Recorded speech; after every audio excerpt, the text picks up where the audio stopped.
बड़े क्षेत्र में बोले जाने वाली जो भाषा है तो वो तो क्या कहलाती है, भाषा। बड़े क्षेत्रों में बोली जाने वाली भाषा कहलाती है।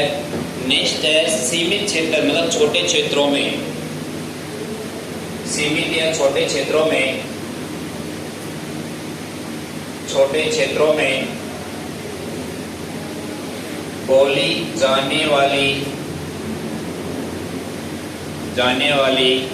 बोली कहलाती है। क्या कहलाती है? बोली कहलाती है। नेक्स्ट लिपि। लिपि तो लिखी जाती है, लिखी या लिखित रूप में पाई जाती है, जैसे कि देवनागरी लिपि, देवनागरी के लिपि। नेक्स्ट है ब्राह्मणी लिपि। ब्राह्मणी लिपि ये क्या है? लिपि। कुटिल लिपि, कुटिल लिपि ये क्या है? लिपि। अब आपसे पूछे कि भाषा क्या होती है, कि बड़े क्षेत्रों में बोली जाने वाली जो लैंग्वेज है उसे क्या कहते हैं? भाषा कहते हैं। नेक्स्ट है कि बोली किसे कहते हैं? बोली स्थानीय भाषा या छोटे क्षेत्रों में बोली वाली या सीमित क्षेत्रों में बोली जाने वाली जो लैंग्वेज है उसी को क्या कहते हैं? बोली। नेक्स्ट है लिपि। लिपि क्या होती है? लिखित रूप में जो पाई जाती है, जैसे कि देवनागरी लिपि, कुटिल लिपि, ब्राह्मणी लिपि ये क्या है? लिपि है। तो लिपि है तो लिपि तो एक लिखित रूप पाया जाता है। और भाषा पूछे, भाषा एक बड़े क्षेत्र में बोली जाने वाली एक भाषा कहलाती है, जैसे राजस्थानी भाषा। राजस्थानी एक भाषा है तो अपने राजस्थान राज्य में पाएगी पूरी भाषा, कि बड़ा क्षेत्र ही तो है और बड़ा क्षेत्र है तो उसमें भाषा कैसे? जैसे कि राजस्थानी भाषा, इसमें राजस्थानी भाषा, मराठी भाषा, कन्नड़, ये क्या है? भाषा है।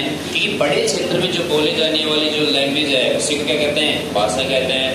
भाई बोली क्या है? जैसे कि ढूंढाड़ी, अब जैसे इसमें है ढूंढाड़ी, मारवाड़ी, हाड़ौती, ये क्या है? ये स्थानीय मतलब लोकल लैंग्वेज है, मतलब छोटे क्षेत्रों में बोले वाली भाषा है। अब नेशनल बड़ी क्षेत्रों में बोली जाने वाली क्या कहलाती है? भाषा। छोटे क्षेत्रों में बोली जाने वाली क्या कहलाती है? बोली। और लिपि होती है कि लिखित रूप में पाई जाती है, जैसे कि देवनागरी लिपि, ब्राह्मणी लिपि, कुटिल लिपि, इस तरह की लिपि पाई जाती है। नेक्स्ट है आपसे पूछे कि भाई भाषा ये है कि एक कहावत आती है कि राजस्थानी लैंग्वेज में, और राजस्थानी लैंग्वेज में एक कहावत आती है कि ऐसे कहते हैं कि दो कोस पे तो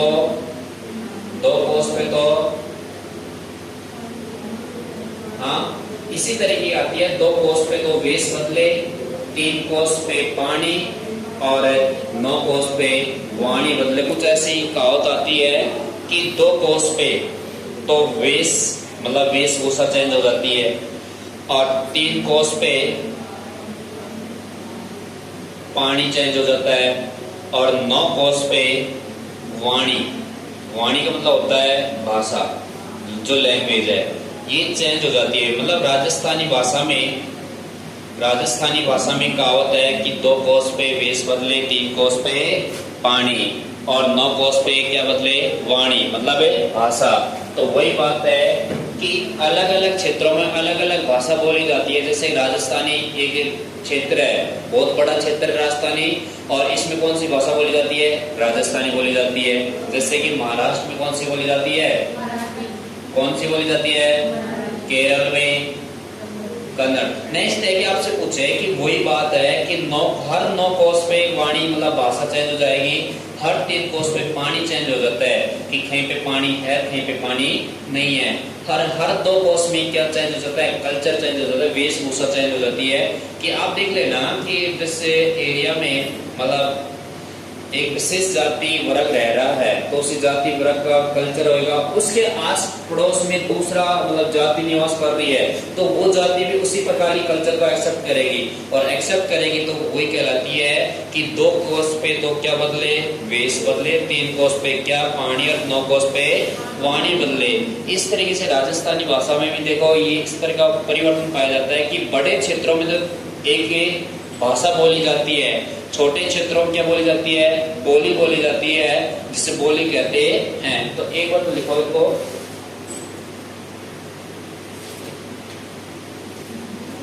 लिखना है इनको,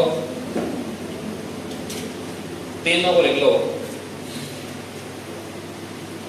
बोलो 8वीं अनुसूची में कि भारतीय संविधान के अनुसार, किसके अनुसार है, भारतीय संविधान के अनुसार। एक बार समझना, बाद में लिखना, साथ के साथ नहीं लिखना है, बाद में लिखना है। भारतीय संविधान के अनुसार, किसके अनुसार बोलो, संविधान के अनुसार। आपसे पूछे कि भारतीय संविधान के अनुसार है कि भाषाओं का उल्लेख, किसका उल्लेख है, भाषाओं का उल्लेख कौन सी अनुसूची में पाया जाता है बोलो, 8वीं अनुसूची में पाया जाता है। कौन सी अनुसूची में, 8वीं अनुसूची में पाया जाता है। और 8वीं अनुसूची में पाया जाता है तो आपसे पूछे कि 8वीं अनुसूची में कितनी भाषाओं का उल्लेख है, 22 भाषाओं का उल्लेख है। कितनी भाषाओं का उल्लेख है, 22 भाषाओं का उल्लेख है। और 22 भाषाओं का उल्लेख है तो आपसे पूछे कि मूल संविधान में कितनी भाषाएं थी, मूल संविधान में कितनी भाषाएं थी। मूल संविधान में कुल 14 भाषाओं का उल्लेख था। कितनी भाषाओं का उल्लेख था, 14 भाषाओं का उल्लेख था। और 14 भाषाओं का उल्लेख था तो अब आपसे पूछे कि भाई मूल संविधान होता क्या है। जब अपना संविधान बनकर तैयार हुआ था और तैयार हुआ था तो उसके बाद में क्या हुआ था बोलो, प्रभावी हुआ था। क्या हुआ था, प्रभावी हुआ था। और प्रभावी को बोलते हैं लागू होना। क्या कहते हैं, लागू होना। तब जाके भारतीय संविधान में कितनी भाषाएं थी बोलो, 14 भाषाएं थी। और 14 भाषाएं थी तो आपसे पूछे, लिखना नहीं है, वैसे लिखना नहीं है अभी, है ना, बाद में लिख लेना, समझ में नहीं आएगा फिर। और 14 भाषाएं थी तो आपसे पूछे कि मूल संविधान में कुल कितनी भाषाएं थी। कितनी भाषाएं थी बोलो, 14 भाषाएं थी। भारतीय संविधान में भाषाओं का उल्लेख पाया जाता है तो कौन सी अनुसूची में पाया जाता है, 8वीं अनुसूची में पाया जाता है। 8वीं अनुसूची में कुल कितनी भाषाओं का उल्लेख पाया जाता है, वर्तमान में 22 भाषाओं का उल्लेख पाया जाता है। और 22 भाषाओं से मूल संविधान में कुल कितनी भाषाएं थी बोलो, 14 भाषाएं थी। उसके बाद में आज वर्तमान में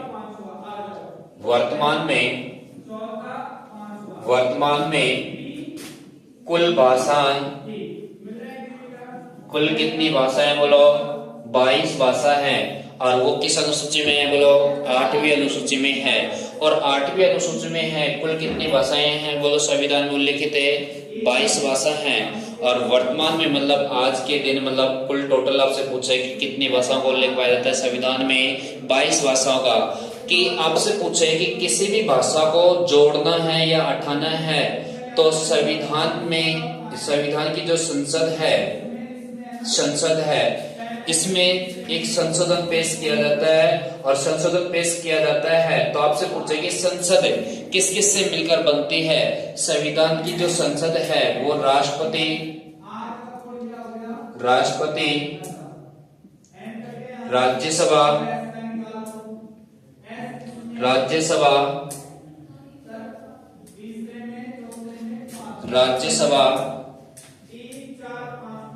और लोकसभा से मिलकर बनती है। और लोकसभा से मिलकर बनती है तो आपसे पूछे कि संसद का निर्माण किस किस से होता है, राष्ट्रपति और राज्यसभा और लोकसभा, तीनों से मिलकर किसका निर्माण होता है, संसद का निर्माण होता है। अब किसी भी भाषा को जोड़ना है या हटाना है तो बिल पेश किया जाता है राज्यसभा या लोकसभा में सबसे पहले।